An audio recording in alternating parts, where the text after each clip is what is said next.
Bonjour à tous, on se retrouve pour une nouvelle vidéo.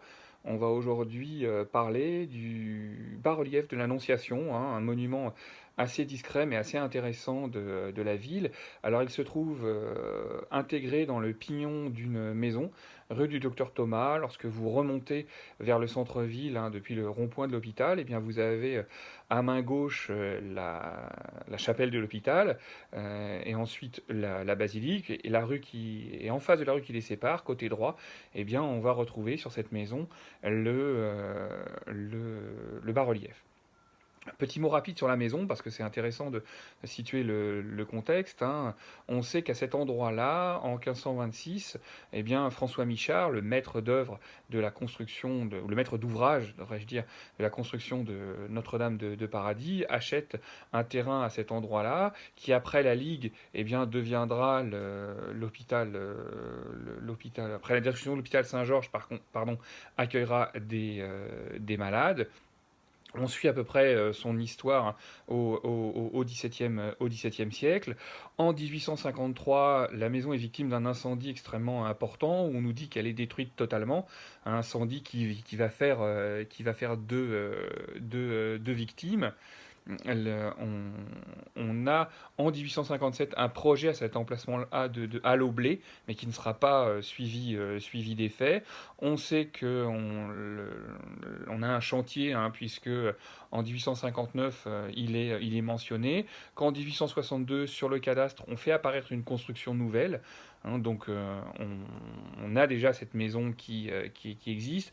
D'ailleurs, quand on regarde, c'est assez curieux parce qu'il y a quand même présence, réutilisation à mon avis, d'éléments anciens, probablement du 18e, notamment si on regarde les formes de fenêtres, la présence de la niche pour recevoir la statue du saint aussi, elles sont plutôt du 18e. Donc hein, on sait que la maison est louée à Jeanne Lapierre de Frémeur en 1712. Donc on a probablement une maison du 18e, très abîmée par un incendie, ensuite reconstruite et avec des éléments qui ont pu être récupérés. Hein, en 1863, lorsque l'archiviste Rosenzweig mentionne le bas-relief dont on va parler, il précise qu'elle est accrochée sur une maison en ruine. Donc en plus, on ne sait pas exactement à quel moment elle est intégrée dans la maison. Après la Seconde Guerre mondiale, le rez-de-chaussée est affecté au commissariat de police, et les internes et les aumôniers de l'hôpital y vivent aussi. Et en 1977, hein, l'intérieur est entièrement repris. Donc on a le contexte de cette maison. Je vous le disais, on ne sait pas quand est-ce que ce bas-relief y est inscrit. En tout cas, en 1863, Rosenzweig mentionne sa présence sur la maison. Alors, ce bas-relief, que représente-t-il? On a dit c'est l'Annonciation. L'Annonciation, c'est un élément important dans l'histoire chrétienne, hein. On fixe la date au 25 mars. Il s'agit tout simplement du moment où l'ange Gabriel, eh bien, vient annoncer à Marie, eh bien, qu'elle va concevoir un fils qui sera le Christ, hein, donc le Sauveur. Euh, cette très belle pièce date sans doute du XVIe siècle. Elle fait peut-être partie d'un calvaire. Hein, vu sa taille, il est assez difficile de la voir représentée sur un autel, hein, vu ses dimensions. Peut-être qu'elle décorait un grand calvaire.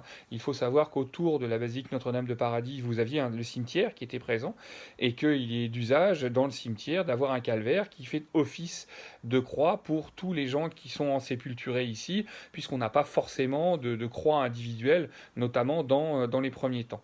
Je ne vous ferai pas l'injure de vous parler des grands calvaires bretons. Je pense que vous avez tous en tête, hein, ce à quoi ça peut ressembler.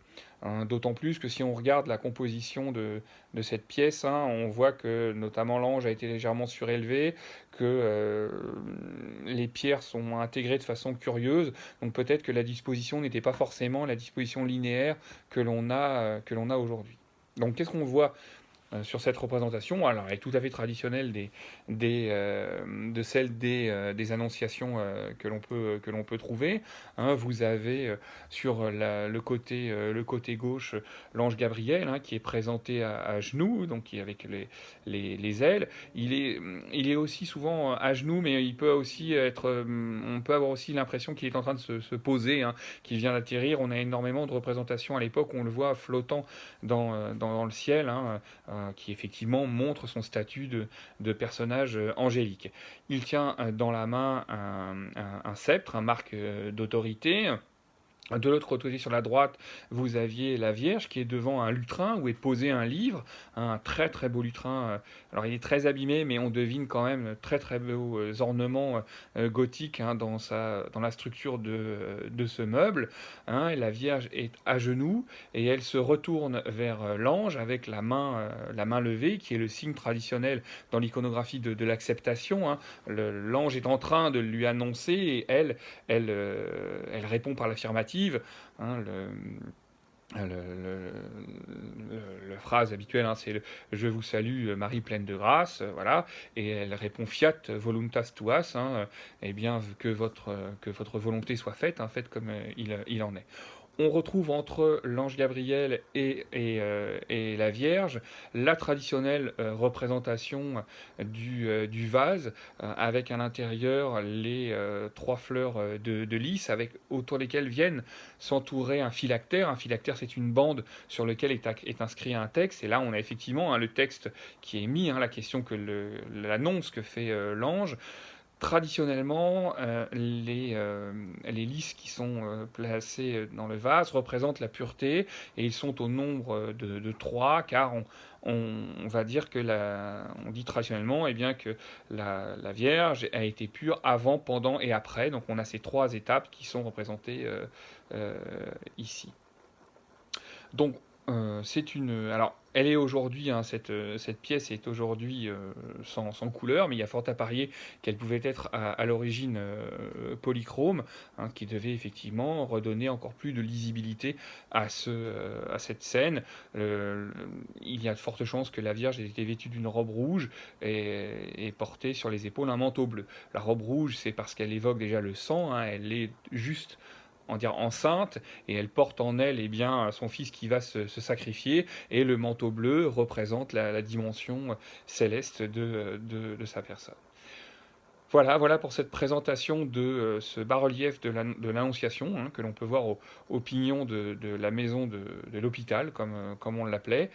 Je vous remercie beaucoup de votre attention, et je vous dis à très bientôt. Au revoir.